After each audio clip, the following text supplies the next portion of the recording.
ಒಂದು ವಾರಗಳ ನಂತರ ಕಾಲೇಜ್ಗೆ ಬಂದಿದ್ದಳು ಭೂಮಿ.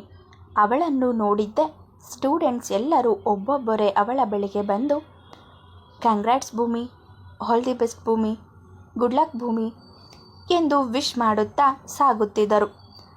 ಯಾತಕ್ಕಾಗಿ ಇವರೆಲ್ಲ ತನಗೆ ವಿಶ್ ಮಾಡುತ್ತಿದ್ದಾರೆ ಅನ್ನೋದು ತಿಳಿಯದೆ ಎಲ್ಲರನ್ನೂ ಗೊಂದಲದಲ್ಲಿಯೇ ನೋಡುತ್ತಾ ಕ್ಯಾಂಪಸ್ ಒಳಗೆ ಬರುತ್ತಿದ್ದಳು ಭೂಮಿ.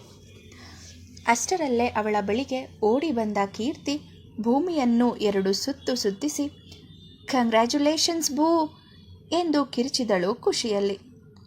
ಆಗ ನಿಧಾನವಾಗಿ ಅವಳಿಂದ ಬಿಡಿಸಿಕೊಂಡು ನಿಂತ ಭೂಮಿ, ಏನಾಗಿದೆ ಎಲ್ರಿಗೂ, ನಂಗ್ಯಾಕೆ ಕಂಗ್ರ್ಯಾಚುಲೇಟ್ ಮಾಡ್ತಾ ಇದ್ದೀರಾ ಎಂದು ಗೊಂದಲದಲ್ಲಿಯೇ ಪ್ರಶ್ನಿಸಿದಳು.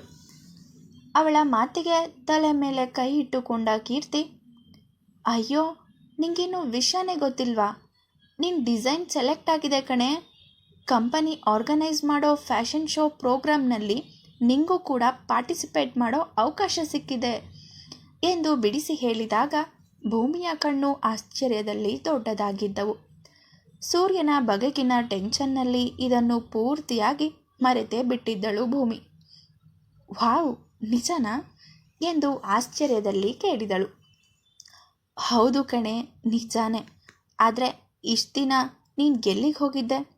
ಈ ವಿಷಯನ ನಿನಗೆ ಆವತ್ತೇ ಹೇಳೋಣ ಅಂತ ನಿನಗೆ ಫೋನ್ ಮಾಡಿ ಸಾಕಾಯಿತು. ಆದರೆ ನೀನೋ ಅದನ್ನ ಇಷ್ಟು ದಿನದಲ್ಲಿ ಚಾರ್ಜ್ಗೆ ಹಾಕಿನೇ ಇರಲಿಲ್ಲ ಅನಿಸುತ್ತೆ. ಸ್ವಿಚ್ ಆಫ್ ಅಂತ ಬರ್ತಾಯಿತ್ತು. ನನಗೂ ಕಾಲ್ ಮಾಡಿ ಮಾಡಿ ಸಾಕಾಗಿ ಕೊನೆಗೆ ಸುಮ್ಮನೆ ಆದೆ ಎಂದು ನಿಟ್ಟುಸಿರು ಬಿಟ್ಟು ಹೇಳಿದಳು. ಅವಳ ಮಾತಿಗೆ ಉತ್ತರ ಕೊಡದ ಭೂಮಿ, ಸರಿ ಅದು ಬಿಡು, ನನ್ನ ಜೊತೆ ಸೆಲೆಕ್ಟ್ ಆದ ಇನ್ನೊಬ್ರು ಯಾರು ಕೇಳಿದಳು ಕುತೂಹಲದಲ್ಲಿ. ಅವಳ ಪ್ರಶ್ನೆಗೆ ಇನ್ಯಾರು, ಅವಳೆ ಆ ಚಾರ್ವಿ ಎಂದು ಅಸಡ್ಡೆಯಾಗಿ ಉತ್ತರಿಸಿದಳು ಕೀರ್ತಿ. ಓ ಹೌದಾ, ಮತ್ತೆ ನೀನು? ಇಲ್ಲ, ನಾನು ಸೆಲೆಕ್ಟ್ ಆಗಲಿಲ್ಲ ಎಂದು ತುಸು ಬೇಸರದಲ್ಲಿ ಹೇಳಿದರೆ ಅವಳ ಹೆಗಲ ಮೇಲೆ ಕೈ ಇಟ್ಟು, ಬೇಜಾರಾಗಬೇಡ ಕೀರ್ತಿ, ನೆಕ್ಸ್ಟ್ ಟೈಮ್ ಪ್ರಯತ್ನ ಮಾಡುವಂತೆ ಬಿಡು ಎಂದು ಸಮಾಧಾನಿಸಿದರೆ ಹ್ಞೂ ಎನ್ನುವಂತೆ ತಲೆಯಾಡಿಸಿ ಇನ್ನುಳಿದ 3 ಕಂಪನಿಗಳಿಗೆ ಯಾರ್ಯಾರು ಸೆಲೆಕ್ಟ್ ಆಗಿದ್ದಾರೆ ಅನ್ನೋದನ್ನು ತಿಳಿಸಿಕೊಟ್ಟಳು. ನಂತರ, ಆದರೂ ನೀನು ಏನೇ ಹೇಳು ಬೋ, ನಿನ್ನ ಜೊತೆ ಆ ಚಾರ್ವಿ ಬದಲು ಬೇರೆ ಯಾರು ಸೆಲೆಕ್ಟ್ ಆಗಿದ್ರೂ ನನಗೇನು ಅನ್ನಿಸ್ತಿರ್ಲಿಲ್ಲ, ಬಟ್ ಅವಳು ಆಗಬಾರ್ದಾಗಿತ್ತು ಎಂದು ಕೋಪಭರಿತ ಬೇಸರದಲ್ಲಿ ಹೇಳಿದಳು. ಕೀರ್ತಿ, ನಿನಗವಳನ್ನು ಕಂಡ್ರೆ ಆಗಲ್ಲ ಅಂತ ಗೊತ್ತು, ಅದಕ್ಕೆ ಹೀಗೆಲ್ಲ ಮಾತಾಡ್ತಿದ್ಯಾ. ಸೆಲೆಕ್ಷನ್ ಅನ್ನೋದು ನಮಗಿಷ್ಟ ಆದವರನ್ನು ಮಾಡೋದಲ್ಲ, ಅವ್ರ ಟ್ಯಾಲೆಂಟ್ ನೋಡಿ ಮಾಡೋದು.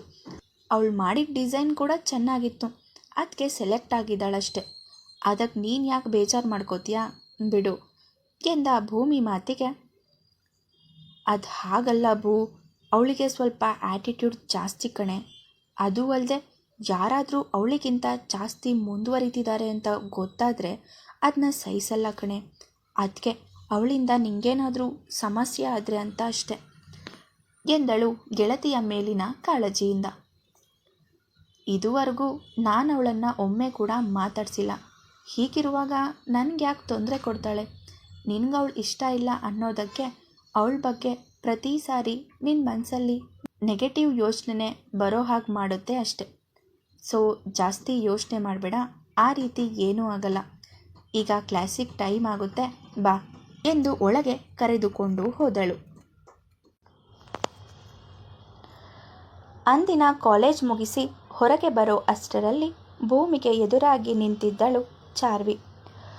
ಕಾರ್ಗೋ ಬ್ಲ್ಯಾಕ್ ಕಲರ್ ಬ್ಯಾಗಿ ಜೀನ್ಸ್ಗೆ ಸ್ವಲ್ಪ ನಡು ಕಾಣೋ ಹಾಗೆ ಫುಲ್ ಸ್ಲೀವ್ ಕ್ರಾಪ್ ಟಾಪ್ ಹಾಕಿ ಫ್ರೀ ಹೇರ್ಸ್ ಬಿಟ್ಟು ಕಣ್ಣಿಗೆ ಗಾಗಲ್ಸ್ ಹಾಕಿ ಸ್ಟೈಲಾಗಿ ಭೂಮಿ ಮುಂದೆ ನಿಂತಿದ್ದಳು ಚಾರ್ವಿ.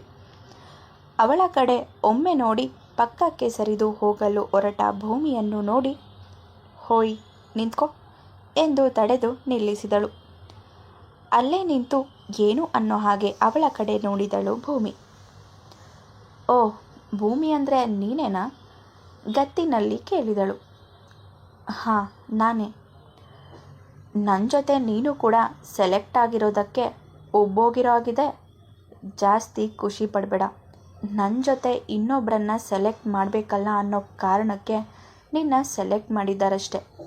ಆ್ಯಂಡ್ ಇದು ನಿನ್ನ ಲಕ್ ಅನ್ಕೋ.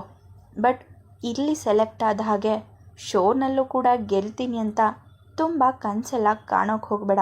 ಯಾಕಂದರೆ ನಿನ್ನ ಎದುರಾಳಿಯಾಗಿ ನಿಂತಿರೋದು ನಾನು ಎಂದವಳ ಗತ್ತಿನ ಮಾತುಗಳನ್ನು ಕೇಳಿ ಭೂಮಿಯ ಹುಬ್ಬು ಮೇಲೆ ಹೋಗಿತ್ತು.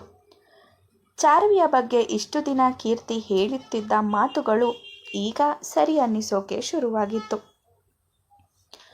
ತಾನು ಪ್ರಿನ್ಸಿಪಾಲ್ ಮಗಳು ಅನ್ನೋದಕ್ಕೆ ಇಷ್ಟೊಂದು ಆಟಿಟ್ಯೂಡ್ ಇರಬೇಕು ಎಂದು ಮನಸ್ಸಿನಲ್ಲಿಯೇ ಅಂದುಕೊಂಡ ಭೂಮಿ ಅವಳ ಮಾತಿಗೆ ಪ್ರತಿಯಾಗಿ ಉತ್ತರ ಕೊಟ್ಟುಕೊಂಡು ಅವಳ ಜೊತೆ ಅರ್ಥವಿಲ್ಲದ ಮಾತು ಆಡಿಕೊಂಡು ಸಮಯ ವ್ಯರ್ಥ ಮಾಡಲು ಮನಸ್ಸಿರಲಿಲ್ಲ. ಆದಷ್ಟು ಬೇಗ ಮನೆಗೆ ಹೋಗಿ ಸೂರ್ಯನ ಜೊತೆ ಹೊರಗೆ ಹೋಗುವ ತವಕವಿತ್ತು ಅವಳಿಗೆ. ಹಾಗಾಗಿ ಹೆಚ್ಚೇನು ಮಾತಾಡಲು ಹೋಗದೆ ಗುಡ್ ಲಕ್ ಎಂದು ಮುಗುಳು ನಗೆಯೊಂದಿಗೆ ಉತ್ತರಿಸಿ ಅಲ್ಲಿಂದ ಸರಿದು ಹೋದಳು. ಇಷ್ಟು ಹೊತ್ತು ಚಾರ್ವಿಯ ಪಕ್ಕವೇ ನಿಂತಿದ್ದ ಅವಳ ಗ್ಯಾಂಗ್ನ ಹುಡುಗರು, ಚಾರ್ವಿ ನೀನಿಷ್ಟು ಮಾತಾಡಿದ್ರು ಅದಕ್ಕೇನೂ ಉತ್ತರ ಕೊಡದೆ ಬರೀ ಗುಡ್ ಲಕ್ ಅಂತ ಹೇಳಿ ಹೋಗ್ತಾ ಇದ್ದಾಳಲ್ಲ, ಇದ್ರ ಅರ್ಥ ಏನು? ಅವಳು ಮನಸ್ಸಿನಿಂದಲೇ ಒಳ್ಳೇದಾಗಲಿ ಅಂತ ವಿಶ್ ಮಾಡಿದ್ದ, ಅಥವಾ ನನ್ನ ವಿರುದ್ಧ ಕಾಂಪೀಟ್ ಮಾಡೋಕ್ಕೆ ಹೊರಟಿದ್ದೀಯಾ ಒಳ್ಳೇದಾಗಲಿ ಅಂತ ಅಣುಕಿಸಿ ಹೇಳೋಗಿದ್ದ? ಒಬ್ಬಾತ ಅನುಮಾನದಲ್ಲಿ ಕೇಳಿದ. ಅವಳು ನಕ್ಕಿದ ರೀತಿ ನೋಡಿದ್ರೇ ಗೊತ್ತಾಗಲ್ವೇನೋ ಅದು ಅಣುಕಿಸೋ ಹಾಗೆ ಹೇಳಿದ್ದು ಅಂತ. ಇನ್ನೊಬ್ಬ ಹೇಳಿದರೆ, ಚಾರ್ವಿ ಮಾತ್ರ ಅವರ ಮಾತುಗಳನ್ನು ಕೇಳಿಸಿಕೊಂಡು ಭೂಮಿ ಹೋಗೋದನ್ನೇ ನೋಡುತ್ತಾ ನಿಂತಿದ್ದಳು. ಅಷ್ಟರಲ್ಲೇ ಇನ್ನೊಬ್ಬ, ಹೇ ಅಲ್ಲಿ ನೋಡ್ರೋ, ಚಂದನ್ ಭೂಮಿನ ಮಾತಾಡಿಸ್ತಾ ಇದ್ದಾನೆ ಎಂದು ಆಶ್ಚರ್ಯದಲ್ಲಿ ಕೂಗಿ ಹೇಳಿದರೆ ಎಲ್ಲರ ಗಮನ ಅತ್ತ ಕಡೆ ಹರಿಯಿತು. ಹುಡುಗನೊಬ್ಬ ಭೂಮಿಗೆ ವಿಶ್ ಮಾಡಿ ಅವಳನ್ನು ಮಾತಾಡಿಸುತ್ತಿದ್ದ. ಹೌದು ಕಣೋ, ಆದರೆ ಇದೇನೋ ಆಶ್ಚರ್ಯ, ಇದುವರೆಗೂ ಒಂದೇ ಒಂದು ಹುಡುಗಿಯನ್ನು ಕೂಡ ಮಾತಾಡಿಸ್ದೇ ಇರೋನು ಇಂದು ಭೂಮಿ ಜೊತೆ ತಾನಾಗಿ ತಾನೇ ಮಾತಾಡಿಸ್ತಾ ಇದ್ದಾನಲ್ಲ.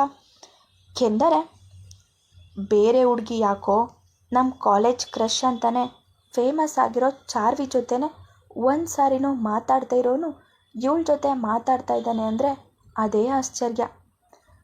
ಹೌದು ಕಣೋ, ಬೆಳಿಗ್ಗೆ ಕೂಡ ಅಷ್ಟೆ. ಇಷ್ಟು ದಿನ ಚಾರ್ವಿ ಹಿಂದೆನೇ ನನ್ನ ಲವ್ ಎಕ್ಸೆಪ್ಟ್ ಮಾಡ್ಕೊ ಅಂತ ಹೇಳ್ತಾ ಇವಳು ಹಿಂದಿಂದೇನೆ ಬರ್ತಾ ಇದ್ದ ಆ ಮನೋಜ್ ಕೂಡ ನಗ್ನಗ್ತಾ ಈ ಭೂಮಿನ ಮಾತಾಡಿಸ್ತಾ ಇದ್ದ ಗೊತ್ತಾ. ನಿಜ ಹೇಳಬೇಕು ಅಂದರೆ ಇವಳು ಬಂದಮೇಲೆ ಕಾಲೇಜ್ನಲ್ಲಿ ನಿನ್ನ ವ್ಯಾಲ್ಯೂ ಕಮ್ಮಿ ಆಗ್ತಾ ಇದೆ ಅಂತ ಅನ್ನಿಸ್ತಾ ಇದೆ ಚಾರ್ವಿ ಎಂದಿದ್ದ ಮತ್ತೊಬ್ಬ. ಅವನ ಮಾತು ಕೇಳಿ ಸಿಟ್ಟಿನಿಂದ ಅವನನ್ನೇ ದುರುಗುಟ್ಟಿದಳು ಚಾರ್ವಿ. ಅವಳ ನೋಟಕ್ಕೆ ಕೊಂಚ ಹೆದರಿದ ಆತ, ಚಾರ್ವಿ ನಿಂಗೆ ಕೋಪ ಬರಿಸ್ಬೇಕು ಅಂತ ಹೀಗೆಲ್ಲ ಹೇಳ್ತಾ ಇಲ್ಲ ನಾನು. ನೀನೇ ಯೋಚನೆ ಮಾಡು, ಅವಳ ಬ್ಯೂಟಿ ವಿಷಯದಲ್ಲೂ ಕೂಡ ನಿನಗಿಂತ ಕಮ್ಮಿ ಏನೂ ಇಲ್ಲ.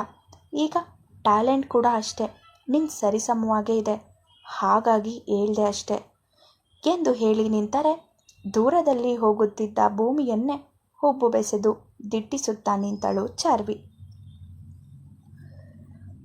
ಕಾಲೇಜಿಂದ ಬೇಗ ಮನೆಗೆ ಬಂದ ಭೂಮಿ ಸೀತಾ ಅವರನ್ನು ಗಟ್ಟಿಯಾಗಿ ಅಪ್ಪಿಕೊಂಡಳು.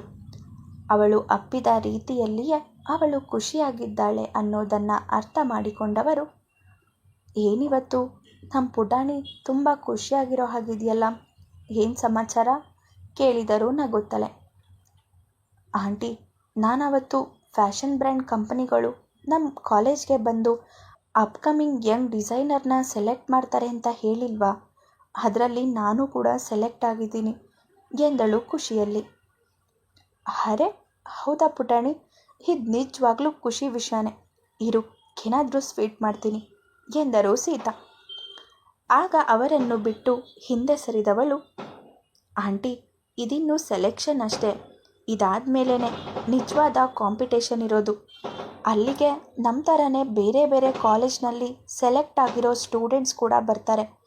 ಅವರೆಲ್ಲರ ವಿರುದ್ಧ ಕಾಂಪೀಟ್ ಮಾಡಿ ಗೆದ್ರೇ ಆ ಕಂಪನಿಗೆ ಡೈರೆಕ್ಟಾಗಿ ಸೆಲೆಕ್ಟ್ ಆಗೋದು ಎಂದು ಹೇಳಿ, ಸರಿ ಆಂಟಿ, ಈಗ ಟ್ಯೂಷನ್ ಹತ್ರ ಹೋಗಬೇಕು. ಒಂದು ವಾರದಿಂದ ಬಂದಿಲ್ಲ ಅಂತ ಬೈತಾರೋ ಏನೋ ಗೊತ್ತಿಲ್ಲ, ಹೋಗಿ ಮಾತಾಡಿ ಬರ್ತೀನಿ ಎಂದು ಹೇಳಿದರೆ ಸರಿ ಎನ್ನುವಂತೆ ತಲೆಯಾಡಿಸಿ ಸರಿ, ನೀನೋಗಿ ಫ್ರೆಶ್ ಆಗು, ಅಷ್ಟರಲ್ಲಿ ಕಾಫಿ ಮಾಡ್ಕೊಂಡು ಬರ್ತೀನಿ ಎಂದು ಅಡುಗೆ ಮನೆಗೆ ನಡೆದರೆ ಭೂಮಿ ರೂಮಿಗೆ ನಡೆದಳು. ಅರ್ಧ ಗಂಟೆಯ ನಂತರ ರೆಡಿಯಾಗಿ ಸೂರ್ಯನ ಮನೆಗೆ ಬಂದಳು. ಅವನನ್ನು ಸಹ ಜೊತೆಯಲ್ಲಿಯೇ ಕರೆದುಕೊಂಡು ಹೋಗಲು.